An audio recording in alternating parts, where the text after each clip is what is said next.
This is today's the Hindu newspaper analysis session. Today we will discuss mainly four issues. The first issue is common practice standard must have India outlook. In this article, we will discuss about a role of forest in carbon sinking. The second issue is bridging the chasm of global inequality. In this article, we will discuss about rising global inequality. And the third issue is related to make in India achievement. And the fourth issue is 92% of workers cleaning urban sewer septic tanks belong to SC, ST, OBC groups, find survey. So let's discuss all the issues. Role of forest in carbon sinking. India's vast potential in agroforestry sector is a unique opportunity to integrate with carbon finance project through afforestation, reforestation and revegetation ARR initiatives. India के पास agro forestry sector एक vast potential रखता है। इस एग्रो forestry सेक्टर को ARR initiative के थ्रू कार्बन फाइनेंस प्रोजेक्ट के साथ इंटीग्रेट करने के लिए इंडिया के पास यूनिक अपॉर्चुनिटी है। There is a possibility to expand the area under agro forestry from the current 28.4 million hectares to 53 million hectare by 2050। Current में इंडिया के अंदर agro forestry area 28.4 million hectare area है। 2050 तक 53 million hectare तक इसको expand किया जा सकता है, इतना इंडिया के पास कैपेसिटी है। Agroforestry account for 8.65% of India's total land area and contribute 19.3% of country's carbon stock. Country level पर ओवरऑल लैंड के साथ अगर कंपेयर किया जाए तो इंडिया के अंदर एग्रो फॉरेस्ट्री 8.6% के लिए अकाउंट करता है। कार्बन स्टॉक कंट्री के अंदर जितना है उसका 19.3% के लिए एग्रो फॉरेस्ट्री कंट्रीब्यूट करता है। Thus, agroforestry play a significant role in environmental sustainability and economic development. इस तरह से agroforestry environmental sustainability and economic development के लिए सिग्निफिकेंट रोल प्ले करता है। Recent research suggests that if adequate policies, financial support, and incentives are implemented, the sector could contribute an additional carbon sink of over 2.5 billion ton of CO2 equivalent by 2030. Research के according ये estimate किया गया है कि अगर India के अंदर adequate policies, financial support and incentives को अगर इम्प्लीमेंट किया जाता है तो इंडिया के अंदर additional 2.5 billion ton carbon sinking किया जा सकता है 2030 तक। What is agroforestry? Agroforestry is the interaction of trees and agriculture, include the agricultural use of trees. Agroforestry trees और एग्रीकल्चर का एक इंट्रैक्शन है जिसमें ट्रीज का एग्रीकल्चर के साथ कॉम्बिनेशन करके फॉरेस्ट्री की जाती है। This comprise trees on farms and in agriculture landscapes, farming in forest and along forest margins and tree crop production including Coca, coffee, rubber and oil palm. इसके अंदर farm में trees को plant किया जा सकता है, एग्रीकल्चर लैंडस्केप या फिर फॉरेस्ट मार्जिन्स पर यहाँ पर प्लांटिंग की जाती है। For example cocoa plant, coffee plant, rubber and oil palm, ये सब एग्रो फॉरेस्ट्री के अंदर इंक्लूड होते हैं। What is the carbon market? Carbon market क्या होता है? Carbon market are market based mechanism design to reduce green house gas emissions by creating a financial incentives for individuals and organization to reduce their carbon footprints. Carbon Market एक market based mechanism है जिसको green house gas emissions को reduce करने के लिए design किया जाता है और उसके अंदर इंडिविजुअल्स के लिए, ऑर्गेनाइजेशन के लिए कार्बन फुटप्रिंट्स को रिड्यूस करने के लिए फाइनेंशियल इंसेंटिव्स प्रोवाइड कराए जाते हैं। Carbon markets operate on principle of cap and trade, where a government or regulatory body sets a cap on the total amount of greenhouse gas emissions allowed within a specific jurisdiction. Carbon market जो होते हैं ये cap and trade principal के base पर operate किए जाते हैं और ग्रीन हाउस गैस एमिशंस का यहाँ पर रेगुलेशन किया जाता है विद इन स्पेसिफिक जुरिडिक्शन। किसी पर्टिकुलर फैक्ट्री इंडस्ट्री के अंदर ग्रीन हाउस गैस कितना एमिट होना चाहिए या कितना नहीं होना चाहिए, इससे रिलेटेड यहाँ पर रेगुलेशंस गवर्नमेंट बॉडी के थ्रू फिक्स किए जाते हैं। What are types of carbon market? Carbon market के कितने टाइप होते हैं? Number 1 compliance market, number 2 voluntary markets. What is compliance market? Compliance market are mandatory, requiring regulated entities to purchase carbon credits to compensate their emissions. Compliance market carbon market का एक ऐसा type है जिसमें mandatory यहाँ पर carbon credits से related provision mandatory होते हैं, और रेगुलेटेड एंटिटीज जितनी होती है उन्हें कार्बन क्रेडिट परचेज करना मैंडेटरी है, सो दैट वो अपने एमिशंस को कंपेंसेट कर सकें। Mostly these entities are large industrial polluters, जितनी भी बड़ी बड़ी इंडस्ट्रीज होती हैं जो बहुत ज़्यादा पॉल्यूटिंग में अपना रोल प्ले करती हैं, उन्हें कार्बन क्रेडिट परचेज करना मैंडेटरी है। Voluntary market. These markets are voluntary, allowing individuals, business, and organizations to purchase carbon credits to compensate their emissions beyond regulatory requirement. Voluntary market के अंदर carbon credit voluntary होता है। Individuals, business and organisation को voluntary base पर option दिया जाता है कि वो कार्बन क्रेडिट परचेज कर सकते हैं, नहीं भी कर सकते, और अगर करते हैं तो वो अपने जो एमिशंस हैं उसको कंपेंसेट कर सकते हैं। Our country India is significant exporter of carbon credit into the decentralised voluntary market with its credit worth between $200 to $300 billion per year and accounting for 17% of the global supply in 2022। हमारे country के अंदर carbon credits काफ़ी export किए जाते हैं, और जिसका value per year $300 to $200 billion तक अर्निंग होता है। इसकी वजह से इट मीन्स ये इसकी वर्थ है। और 2022 में कार्बन क्रेडिट की ओवरऑल सप्लाई का 17% इंडिया ने इसका एक्सपोर्ट किया है। What are carbon credits and carbon taxes? Carbon credits क्या होते हैं, कार्बन टैक्सेस क्या होते हैं? What is carbon credit? Carbon credit represent a reduction in green house gas emissions that can be traded. Carbon credits जो होते हैं वो green house gas emissions reduction के लिए ऑब्जेक्टिव रहते हैं, और कार्बन क्रेडिट्स का ट्रेडेड किया जा सकता है।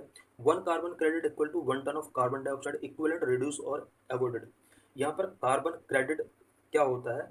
वन कार्बन क्रेडिट का मीनिंग होता है कि अगर किसी इंडस्ट्री फैक्ट्री ने अगर 1 टन ऑफ कार्बन डाइऑक्साइड को रिड्यूस किया है या अवॉइड किया है, ये 1 कार्बन क्रेडिट के इक्वल होगा। Carbon credit can be generated through, carbon credit अगर जनरेट करना है वेरियस एक्टिविटीज के थ्रू इसको जनरेट किया जा सकता है। नंबर, प्रिवेंटिंग डिफॉरेस्टेशन और प्रोमोटिंग रिफॉरेस्टेशन। डिफॉरेस्टेशन को प्रिवेंट करके या फिर रिफॉरेस्टेशन को प्रमोट करके कार्बन क्रेडिट्स जनरेट किए जा सकते हैं। By implementing energy efficient technology, reducing waste और transitioning to renewable energy sources. Carbon credit generate करने के लिए एनर्जी एफिशिएंट टेक्नोलॉजीज को एडॉप्ट किया जा सकता है, वेस्ट को रिड्यूस किया जा सकता है, रिन्यूएबल एनर्जी सोर्सेज को ट्रांजिशन किया जा सकता है। इट मीन्स जो नॉन रिन्यूएबल सोर्स आज बहुत सारे इंडस्ट्री फैक्ट्री में यूज किए जा रहे हैं, वो अपने आप को रिन्यूएबल सोर्स ऑफ एनर्जी में ट्रांजिट कर सकते हैं। इसके थ्रू भी कार्बन क्रेडिट्स जनरेट किया जा सकते हैं। What is carbon taxes? Carbon taxes are directly levy on the emissions of a greenhouse gases. Greenhouse gases के emissions के अगेंस्ट कुछ डायरेक्टली लेवी की जाती है, इसको कार्बन टैक्स कहते हैं। पॉल्यूटर्स पे tax based on the amount of green house gas they emit. कुछ पॉल्यूटर्स कंपनीज और इंडस्ट्री जो ग्रीन हाउस गैस एमिट करती हैं उसके बेस पर उनके लिए कार्बन टैक्स फिक्स किया जाता है। But the government carbon tax generate revenue which can be used to fund climate mitigation and adaptation project or reduce other taxes। Government of India के लिए कार्बन टैक्स के through बहुत ज़्यादा revenue generate होता है, जिसका यूज क्लाइमेट मिटिगेशन के लिए फंड प्रोवाइड कराया जाता है, एंड क्लाइमेट एडेप्टेशन के लिए यहाँ पर इस फंड का यूज किया जाता है। Global trends in carbon market. Carbon market को लेकर ग्लोबल ट्रेंड्स क्या रहे हैं? As of August 2023 about 74 carbon pricing mechanism have been identified world wide in either the form of carbon taxes और एमिशन ट्रेडिंग स्कीम्स ETS। 2023 तक about 74 carbon pricing mechanism पूरे world level पर देखे गए हैं। 74 कार्बन प्राइसिंग मैकेनिज्म के अंदर carbon taxes भी हो सकते हैं, एमिशन ट्रेडिंग स्कीम्स से रिलेटेड प्राइसिंग मैकेनिज्म हो सकते हैं। According to the World Bank's annual state and trends of carbon pricing 2024 report, in 2023 carbon pricing revenue reached a record $104 billion. 2023 में कार्बन प्राइसिंग रेवेन्यूज $104 बिलियन तक पहुंच गया है। ये जो रिपोर्ट है वर्ल्ड बैंक की annual state and trends of carbon pricing की रिपोर्ट है। What are the current government initiative related to the carbon market in India? India में कार्बन मार्केट से रिलेटेड गवर्नमेंट के क्या क्या इनिशिएटिव्स हैं? Number one, launch carbon credit scheme. India के अंदर carbon credit trading scheme launch की गई है। Number two, currently other existing schemes. India के अंदर कुछ एग्जिस्टिंग स्कीम्स भी ऑनगोइंग हैं। Number three, verification monitoring. Launched carbon credit trading scheme based on the Environment Act 1986 and the Electricity Conservation Act 2001. India launched the CCTs to reduce greenhouse gas emissions by trading carbon credit certificate. India में 1986 के अंदर environment protection act लाया गया। इसके साथ साथ electricity conservation act 2001 में लाया गया। इसी के साथ साथ इंडिया ने कार्बन क्रेडिट ट्रेडिंग स्कीम भी ग्रीन हाउस गैस को के एमिशंस को कंट्रोल करने के लिए इनिशिएट किया और कार्बन क्रेडिट सर्टिफिकेट का ट्रेडिंग करना स्टार्ट किया। क्योंकि इससे पहले 1986 में जो इन्वायरमेंट प्रोटेक्शन एक्ट लाया गया था और 2001 में इलेक्ट्रिसिटी कंजर्वेशन एक्ट जो लाया गया था, ये भी कहीं ना कहीं इन्वायरमेंट प्रोटेक्शन के लिए, ग्रीन हाउस गैस एमिशंस को कंट्रोल करने के लिए थे। इसके साथ साथ इंडिया के अंदर अब carbon credit trading schemes launch की गई हैं सो दैट इंडिया के अंदर ग्रीन हाउस गैस एमिशंस को कंट्रोल किया सके और कार्बन क्रेडिट सर्टिफिकेट का ट्रेड भी इसमें इंक्लूड है। इन India the compliance of carbon credit trading scheme will commence in 2025-26 following non-obligated entities to participate and trade carbon credit certificate। India के अंदर सीसीटीज का जो कमेंसमेंट होगा, कंप्लायंस जो होगा वो 2025-26 से स्टार्ट हो जाएगा। इट मीन्स कंप्लायंस के साथ सीसीटीज का कमेंसमेंट इंडिया के अंदर नेक्स्ट ईयर होने वाला है। इसके अंदर नॉन ऑब्लिगेटेड एंटिटीज को कार्बन क्रेडिट सर्टिफिकेट ट्रेडेड किए जाएंगे, उनको पार्टिसिपेशन का चांस दिया जाएगा। Currently, other existing schemes, the Renewable Energy Certificate (REC) system and the Perform Achievement Trade scheme are existing market-based emission reduction scheme in India। India के अंदर market based emission reduction schemes ongoing है। इसमें पहला है REC renewable energy certificate, second PAT perform achieve and trade. ये दो scheme है India के अंदर, सिस्टम है जिसके through market based emission reduction के लिए यहाँ पर इनिशिएटिव लिए गए। Verification and monitoring, the National Steering Committee for Indian Carbon Market NSCICM and Bureau of Energy Efficiency BEE are responsible for insuring the integrity of the carbon credits through monitoring, reporting and verification process. India के अंदर National Steering Committee for Indian Carbon Market एक ये organisation है and second Bureau of Energy efficiency. ये दो organisation हैं जो carbon credits की इंटीग्रिटी को इंश्योर करने के लिए रिस्पॉन्सिबल है, इसको मॉनिटर करने के लिए, रिपोर्टिंग करने के लिए एंड वेरिफिकेशन प्रोसेस की जो रिस्पॉन्सिबिलिटी दी गई है वो NSCICM एंड BEE को ये रिस्पॉन्सिबिलिटी दी गई है। Role of forest in carbon sink, carbon sink में फॉरेस्ट का क्या रोल है? Forest can play different role in the carbon cycle from net emitters to net sink of carbon. Forest का carbon cycle from net emitters to net sink में बहुत बड़ा role है। Forest sequester carbon by capturing carbon dioxide from the atmosphere and transforming it into biomass through photosynthesis. Forest जितना भी होते हैं CO2 ये एब्जॉर्ब करते हैं एटमॉस्फेयर से और इस CO2 को फोटोसिंथेसिस के थ्रू बायोमास में ट्रांसफॉर्म कर देते हैं। Sequestered carbon is then accumulated in the form of litter biomass, dead wood and in forest soil. Forest के थ्रू जो ये कार्बन सिक्वेस्टेड किया गया है, ये सिक्वेस्टेड कार्बन लेटर के फॉर्म में, बायोमास के फॉर्म में, डेडवुड के फॉर्म में फॉरेस्ट सॉइल के अंदर एक्यूमुलेट हो जाता है। The release of this carbon from forest ecosystem result from natural process such as respiration and oxidation as well as by human activities such as harvesting, fires, deforestation. Forest के अंदर जब carbon accumulate हो जाता है तो उसके बाद ये रिलीज होता है। रिलीज ये नेचुरल प्रोसेस के through such as respiration and oxidation के थ्रू भी ये रिलीज हो सकता है फॉरेस्ट के अंदर से, एज वेल एज कुछ ह्यूमन एक्टिविटीज़ के थ्रू भी ये कार्बन फिर से इन्वायरमेंट में चला जाता है सच एज हार्वेस्टिंग के थ्रू, फायर्स के थ्रू, डिफॉरेस्टेशन के थ्रू। Bridging the chasm of global inequality, what is issue? Addressing income inequality is a serious global challenge. Current में ग्लोबल इनक्वालिटी को एड्रेस करना एक सीरियस ग्लोबल चैलेंज है।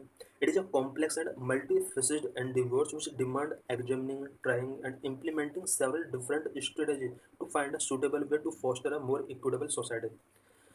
करंट में पूरे वर्ल्ड के अंदर मोस्ट इक्विटेबल सोसाइटी को फोस्टर करने के लिए डिफरेंट स्ट्रेटजीज की ज़रूरत है। और बिकॉज इनकम इनक्वालिटी एक complex and multi facet problem है, और इसको सॉल्व करने के लिए इस इशू को बहुत बेटर तरीके से एग्जामिन करना होगा, ट्राइंग एंड इम्प्लीमेंटिंग करने होंगे different strategies. According to World Inequality Report 2022, our country, India, is now among the most unequal countries in the world।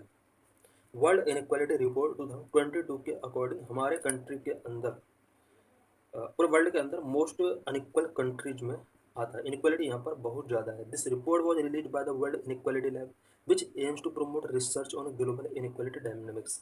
अभी जो करंट में रिपोर्ट रिलीज की गई है वो वर्ल्ड इनक्वालिटी लैब की एक रिपोर्ट है। World Inequality Lab global inequality dynamics के थ्रू रिसर्च को प्रमोट करती है। This report presents the most up to date synthesis of international research effort to track global inequality. World Inequality report जो अपना report release करती है ये up to date report release करती है, और ग्लोबल इनक्वालिटीज को इंटरनेशनल लेवल पर ये रिसर्च करती है और उसके बाद अपना रिपोर्ट ये रिलीज करती है। Inequalities at the global level पर किस तरह से इनक्वालिटी बढ़ती जा रही है। Inequality in distribution of wealth. The poorest half of global population barely owns any wealth, possessing just 2% of the total wealth, whereas the richest 10% of the global population own 76% of the wealth। Poorest half global population के पास पूरा world wealth का 2% आता है, जबकि top richest 10% people के पास global wealth का 76% wealth आता है। ये बहुत बड़ी इनक्वालिटी है पूरे वर्ल्ड लेवल पर। Europe has the lowest inequality levels, where the Middle East and North Africa are the most unequal regions in the world. World के अंदर यूरोपियन कंट्रीज के अंदर इनक्वालिटी लोवेस्ट है, जबकि middle East and north African countries में inequality बहुत high है। Gender inequality in world के अंदर जेंडर इनक्वालिटीज का क्या डाटा है। Women share in total incomes from work was about 30% in 1990s and is less than 35% now. 1990s में total income में वुमेन का शेयर जो था वो 30% का हुआ करता था, पर करंट में 35% से लो है। इट मीन्स वुमेन के इनकम के शेयर में कोई बहुत बड़ा यहाँ पर चेंज नहीं आया है।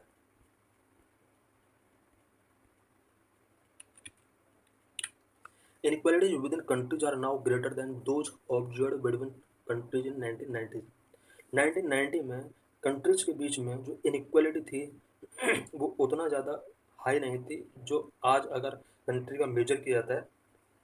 1990 के कंपेयर में आज कंट्रीज के बीच में इनक्वालिटी बहुत ज़्यादा है। At the same time the gap between the average incomes of the top 10% rich and the bottom 50% of the individual with in countries है ऑलमोस्ट डबल। 1990s में टॉप 10% रिच पीपल की जो average income हुआ करती थी, और उस time पर बॉटम 50% इंडिविजुअल की जो एवरेज इनकम हुआ करती थी, उसका जो गैप है वो आज डबल हो चुका है। Negative impact of Covid crisis on inequality. Inequality पर कोविड क्राइसिस का नेगेटिव इम्पैक्ट पड़ा है, बिकॉज कोविड की वजह से बहुत सारे कंट्रीज को इकोनॉमिक प्रॉब्लम्स, इनकम डिक्रीज हुए हैं और बहुत सारी प्रॉब्लम्स फेस करनी पड़ी हैं। The covid pandemic and the economic crisis that hit all world regions but it hit them with varying intensity. Covid pandemic जो हमने देखा पूरे वर्ल्ड के अंदर बहुत ज़्यादा कंट्रीज को अफेक्टेड किया है, और इकोनॉमिक क्राइसिस भी इससे पहले देखा गया था। तो दोनों इंसिडेंट ने वर्ल्ड के ज़्यादातर रीजन्स को हिट किया है, बट हिटिंग का जो ये इंटेंसिटी है वो वरिंग इंटेंसिटी रहा है। Latin America, Europe and south east Asia region की अगर देखा जाए तो यहाँ पर नेशनल इनकम में लार्जेस्ट ड्रॉप देखे गए हैं। इट मीन 2020 में Latin America, Europe, south and south east Asian countries के अंदर नेशनल इनकम के अंदर लार्जेस्ट ड्रॉप देखे गए हैं, जबकि east Asia east Asian countries के अंदर 2020 में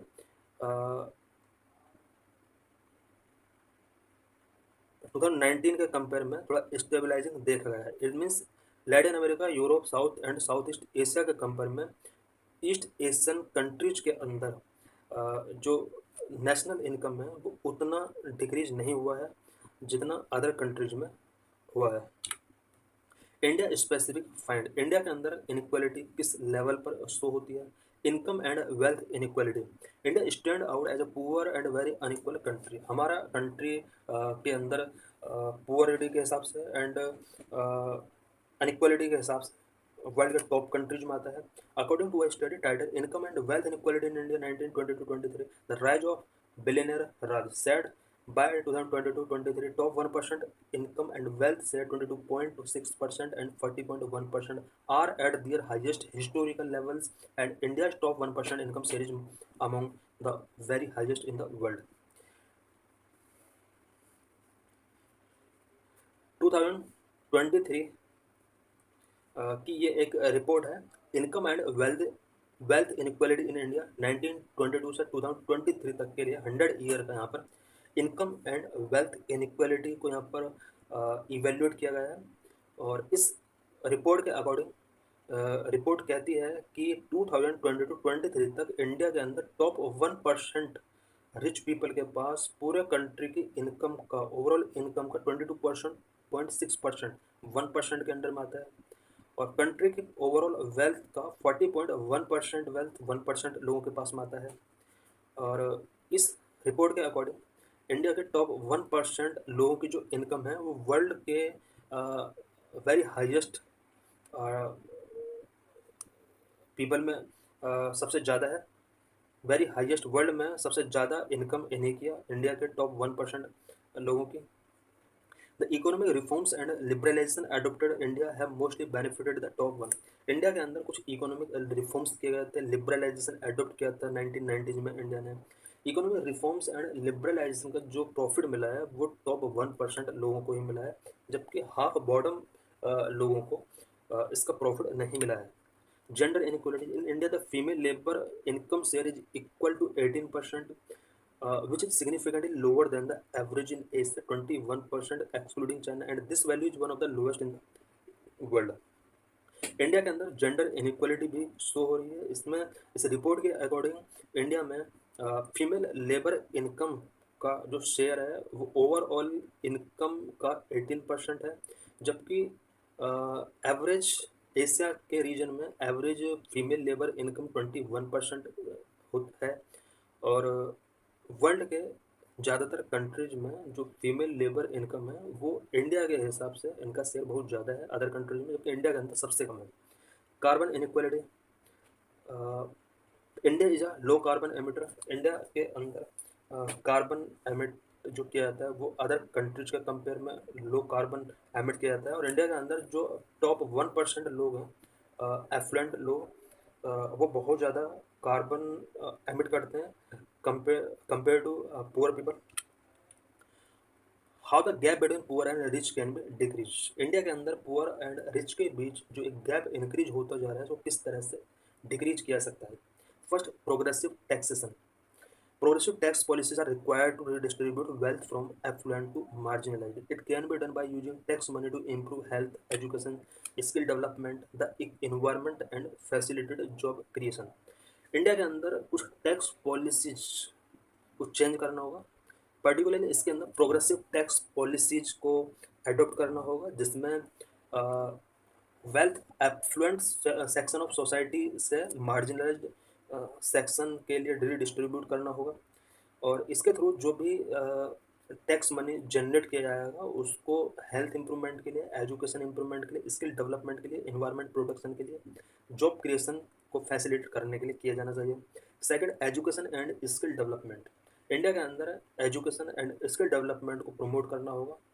Access to quality education, skill development and lifelong learning is critical to enhance employability and increasing earning. India के अंदर अगर लोगों की अर्निंग को इंक्रीज करना है, बिकॉज वुमेन का जो अर्निंग है मैन के कंपेयर में बहुत कम है, अगर वुमेन की अर्निंग को इंक्रीज कर दिया जाए, उनको एम्प्लॉयबिलिटी उनके अंदर अगर इन्हांस की जाती है, तो इसके लिए ज़रूरी है कि quality education, skill development and life long learning को प्रमोट किया जाना चाहिए। Third, fair labour law, enforcing labour rights, minimum wages, safety, security, eliminating child labor, protecting against exploitation and collective bargaining are essential to ensure that all workers benefit from economic growth। India के अंदर labour rights के अंदर कुछ improvement करना होगा। Minimum wage, safety, security, eliminating child labour, protection against exploitation and collective bargaining are essential to ensure that workers को benefit मिलना चाहिए जितना भी कंट्री के अंदर इकोनॉमिक ग्रोथ हो रहा है। Fourth, investment in infrastructure. It is critical to invest in infrastructure that is related to the environment, water, sanitation, forest, energy, climate change, housing and transportation। India के अंदर कुछ स्पेशल सेक्टर्स के अंदर investment को boost करना होगा। इससे क्या होगा कि जो पुअर पीपल हैं उनकी इनकम राइज होगी और इससे पुअर और रिच पीपल के बीच जो डिस्टेंस बना हुआ है वो कम होगा। स्पेशली इंडिया को चाहिए कि इन्वायरमेंट सेक्टर में इन्वेस्टमेंट को बढ़ाए। Water, sanitation, forest, energy, climate change, housing, transport और इंडिया के अंदर इंफ्रास्ट्रक्चर पर सबसे ज़्यादा इन्वेस्टमेंट होना चाहिए। This will reduce regional disparities, assure inclusion and sustainability. इसकी वजह से क्या होगा, रीजनल डिस्पैरिटीज को रिड्यूस किया जा सकता है और इंक्लूजन एंड सस्टेनेबिलिटी को एश्योर किया जा सकता है। Fifth, the contribution of the super rich. India के अंदर जो सुपर रिच पीपल हैं उनको आगे आना होगा और देश के वेलफेयर सोसाइटी के लिए कंट्रीब्यूट करना होगा। Bill Gates and Warren Buffett began a global campaign called the Giving Pledge for the super rich to donate more than half their wealth in order to benefit the public। India के अंदर super rich people को ये please करना होगा कि वो अपने more than half wealth को पब्लिक बेनिफिट के लिए डोनेट करें। जिस तरह से बिल गेट्स और वारेन बफर ने एक ग्लोबल कैंपेन कॉल्ड अप किया है, गिविंग प्लीज, और इन्होंने अपना हाफ से ज़्यादा वेल्थ पब्लिक बेनिफिट के लिए डोनेट किया है। Six, initiatives like donation and heritage tax. Donation और इनहेरिटेंस टैक्स जैसे इनिशिएटिव्स भी गवर्नमेंट को लेना चाहिए। As of 2023, more than 235 super rich people in 28 countries have committed $600 billion for public goods.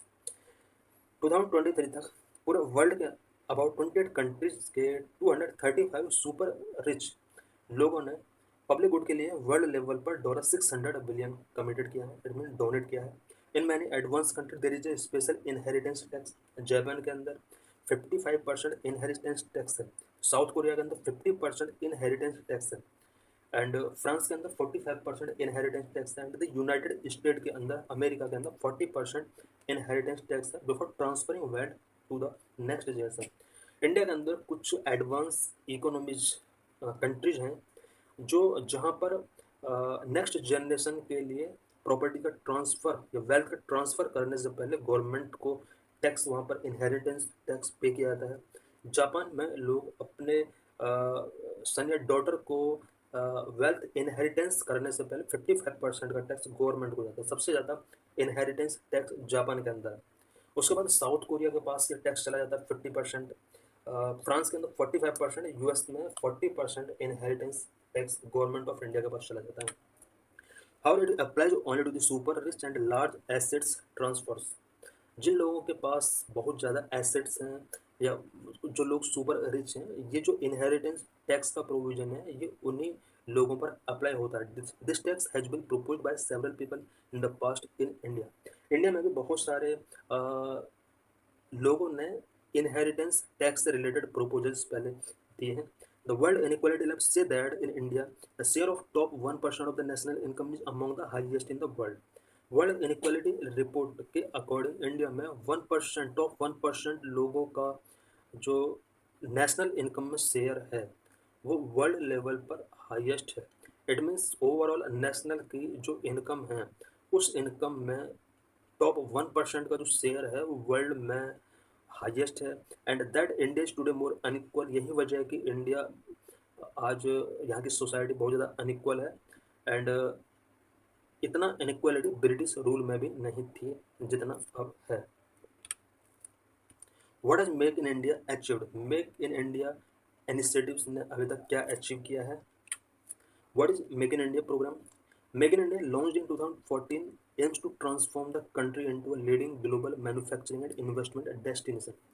Make in India program 2014 में launch किया गया था, जिसका एम मेनली कंट्री को लीडिंग ग्लोबल मैन्युफैक्चरिंग हब बनाना था एंड इन्वेस्टमेंट डेस्टिनेशन इसको बनाना था। This initiative is lead by department of promotion of industry and internal trade, ministry of commerce and industry, government of India.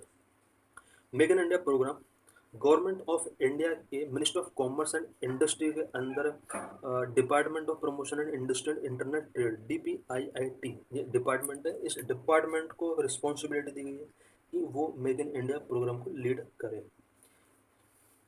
This initiative is an open invitation to potential investors and partners across the globe to participate in the growth story of New India. New India की जो growth story रही है उसमें participate करने के लिए global level पर बहुत सारे इन्वेस्टर्स को इस प्रोग्राम के अंडर इनवाइट किया जाता है। Make in India has substantial accomplishment across 27 sectors under make in India 2.0। Make in India 2.0 अब चल रहा है और उसके अंदर 27 सेक्टर्स में मेक इन इंडिया को इन्वॉल्व किया गया है। What were the objective of make in India programme? Make in India programme जिस टाइम पर लॉन्च किया गया था, क्या क्या उसके ऑब्जेक्टिव्स रखे गए थे? Number 1, increase the growth rate of manufacturing sector to 12 to 14% पर एनम। मेक इन इंडिया इसलिए यहाँ पर लॉन्च किया गया था बिकॉज मैन्युफैक्चरिंग सेक्टर की ग्रोथ रेट उतना बूस्ट नहीं हो रही थी उससे पहले। हालांकि ये अपने अचीवमेंट को सक्सेस नहीं रहा अपने अचीवमेंट में। 12 से लेकर 14% पर एनम मैन्युफैक्चरिंग सेक्टर को ग्रोथ करने के लिए ये प्रोग्राम लॉन्च किया गया था। Number 2, to raise the manufacturing sector share in GDP 25%। Manufacturing sector का GDP में शेयर 25% तक करना इसका एक मेन ऑब्जेक्टिव था। To create 100 million additional industrial job from about 60 million by 25। Make in India programme का जो अदर ऑब्जेक्टिव था ये था कि 2025 तक यानी नेक्स्ट ईयर तक 60 मिलियन 6 करोड़ से 100 मिलियन यानी 10 crore additional industrial job create करना इसका एक टारगेट था। The policy was similar to new manufacturing policy 2012 formulated out not implemented. 2012 में एक पॉलिसी फॉर्मुलेट की गई थी न्यू मैन्युफैक्चरिंग पॉलिसी 2012, बट इसको इम्प्लीमेंट नहीं किया गया था। उसकी जगह पर मेक इन इंडिया प्रोग्राम यहाँ पर लॉन्च किया गया था गवर्नमेंट ऑफ इंडिया के द्वारा। Why make in India programme failed? Make in India programme क्यों फेल रहा? Number 1, declining gross value added growth rate. Number 2, manufacturing sector share in GDP constant. Number 3, manufacturing employment has decline. Number 4, informal sector employment decline. Number 5, agriculture share in workforce increase. कुछ reason हैं जिसकी वजह से make in India programme fail हुआ है। Declining GVA growth rate. According to National Accounts Statistics (NAS), the manufacturing real gross value added growth rate has slowed down from 8.1% during 2001 to 2012 to 5.5% during 2012 to 23। Chart 1 के अंदर ये show किया गया है कि India के अंदर manufacturing real gross value added growth rate जो रहा है वो 2001 से 12 तक 8.1% रहा था, जबकि 2012 से 23 के टाइम पीरियड में ये डिक्रीज होकर 5.5% तक आ गया है। इट मीन्स इंडिया के अंदर मेक इन इंडिया प्रोग्राम का जो ऑब्जेक्टिव था वो कहीं ना कहीं यहाँ पर अचीव नहीं हो पाया है। मैन्युफैक्चरिंग सेक्टर का जो GVA है वो पहले के कंपेयर में और भी यहाँ पर डाउन हो गया। हम यहाँ पर ग्राफ में देख सकते हैं 2000 से लेकर 2012 तक जो GVA ग्रोथ रेट रहा है वो काफ़ी ज़्यादा रहा है। इट मीन्स 8.1% तक रहा है, जबकि रेड में हम देख सकते हैं 2012 के बाद 23 तक GVA का जो ग्रोथ रेट रहा है वो काफ़ी डिक्लाइन हुआ है। Manufacturing sector share in GDP constant. The sectors GDP share has stagnated at 15 to 17% over the last 3 decades, though it is slightly higher in the latest GDP series due to methodological changes। India के अंदर manufacturing sector का GDP में share वैसे तो target जिस time पर make in India initiative launch किया गया था उस टाइम पर टारगेट रखा गया था कि जीडीपी में मैन्युफैक्चरिंग सेक्टर का जो शेयर होगा 25% होगा, बट ये लास्ट कुछ डिकेड्स तक 15 to 70% रहा है। चार्ट 2 में हम देख सकते हैं कि किस तरह से यहाँ पर जीडीपी में मैन्युफैक्चरिंग सेक्टर का जो शेयर है वो लगभग 16 से 20 के बीच रहा है। इट मीन्स 16-17% रहा है, जबकि टारगेट रखा गया था 25% का। Manufacturing employment has decline as per NSS to sample survey. Manufacturing employment has declined from 12.6% in 2011-12 to 11.4% in 2020-23। 2011-12 में मैन्युफैक्चरिंग सेक्टर में जो एम्प्लॉयमेंट रेट था वो 12.6% था, जबकि 2020-23 में ये एम्प्लॉयमेंट रेट 11.4% पर आ गया। तो ये जो डाटा है ये शो कर रहा है कि मेक इन इंडिया प्रोग्राम जिसका टारगेट है कि मैन्युफैक्चरिंग सेक्टर में लोगों के लिए एम्प्लॉयमेंट रेज किया जा सकता है, ये एम्प्लॉयमेंट देखा जा रहा है कि काफ़ी इसका रेट डाउन हो रहा है। Number 4, informal sector employment decline. Unorganized or informal sector manufacturing account for most employment, declining by 8.2 million from 38.8 million in 2015-16 to 30.6 million by 2022-23 as per survey of unincorporated sector enterprises। हमारे country के अंदर जो informal या unorganised sector है उसके लिए सबसे ज़्यादा जॉब अपॉर्चुनिटी मैन्युफैक्चरिंग सेक्टर में होती है। 2015-16 में जहाँ पर लोगों को 38.8 मिलियन लोगों को मैन्युफैक्चरिंग सेक्टर में एम्प्लॉयमेंट मिला हुआ था, वहीं 2020-23 में ये 30.6 मिलियन रह गया। इट मीन्स 38.2 मिलियन लोगों का यहाँ पर जॉब खत्म हो चुका है। Number 5, agriculture share in workforce increase. Agriculture share in workforce increased from 42.5% 2018-19 to 45.8% in 2022-23। Chart 3 के अंदर ये शो किया गया है कि इंडिया के अंदर एग्रीकल्चर सेक्टर में लोगों का जो शेयर है, वर्कफोर्स का जो शेयर है वो इंक्रीज हुआ है। इट मीन्स लोगों के पास जॉब नहीं है और वो एग्रीकल्चर की तरफ रिट्रीट कर रहे हैं। इससे कहीं ना कहीं शो होता है कि इंडिया के अंदर जो एम्प्लॉयमेंट है वो काफ़ी स्लो हुआ है। 2018 में जहाँ पर 42.5% लोग एग्रीकल्चर में एम्प्लॉयड थे, वहीं 2020-23 में 45.8% लोग अब एग्रीकल्चर में एम्प्लॉयड हो चुके हैं। चार्ट 3 में शो किया गया हम देख सकते हैं।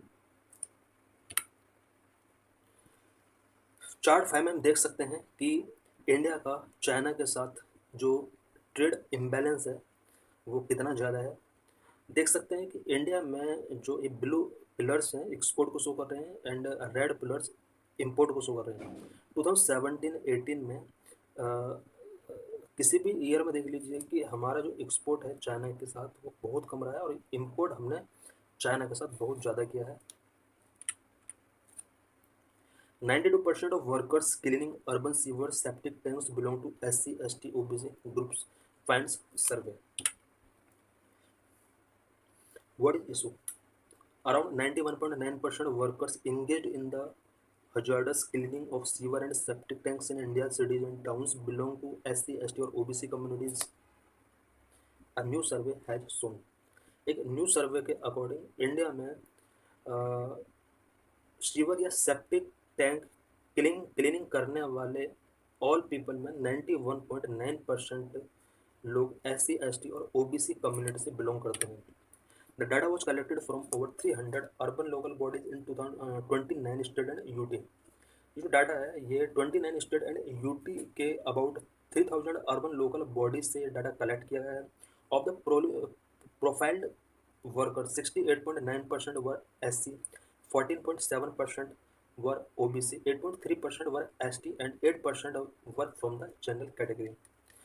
ओवरऑल 91.9 इट मीन्स अबाउट 92% लोग जो SC, ST, OBC से बिलोंग करते हैं और इनमें भी 68.9% SC से बिलोंग करते हैं, 14.7% OBC से बिलोंग कर रहे हैं और 8.3% लोग एसटी से बिलोंग करते हैं, ओनली 8% लोग हैं जो जनरल कैटेगरी से बिलोंग कर रहे हैं। What is the status of manual scavenging in India? India के अंदर मैनुअल स्कैवेंजिंग से रिलेटेड क्या स्टेटस है? According to the government there is no report of practice of manual scavenging in the country. Government of India का कहना है कि India के अंदर मैनुअल स्कैवेंजिंग से रिलेटेड कोई भी रिपोर्ट नहीं है, यानी मैनुअल स्कैवेंजिंग इंडिया में प्रैक्टिस में अब नहीं है। ये रिपोर्ट है गवर्नमेंट ऑफ इंडिया की। However, in 2023, a report by Union Ministry of Social Justice and Empowerment said that only 508 districts in the country have declared themselves manual scavenging free, despite stating over the last few years that manual scavenging had been eliminated. 2023 की एक union ministry of social justice and empowerment की एक report है। इस report के according India के अंदर only 508 district ऐसे हैं जिन्होंने अपने आप को मैनुअल स्कैवेंजिंग फ्री डिक्लेयर किया हुआ है।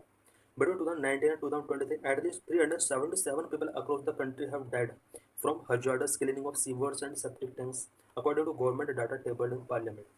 गवर्नमेंट ने पार्लियामेंट के अंदर एक डाटा टेबल किया, तो डाटा के according sewers and septic tank cleaning करने वाले 2019 से 2023 के बीच अबाउट 377 पीपल का यहाँ पर डेथ हुआ था।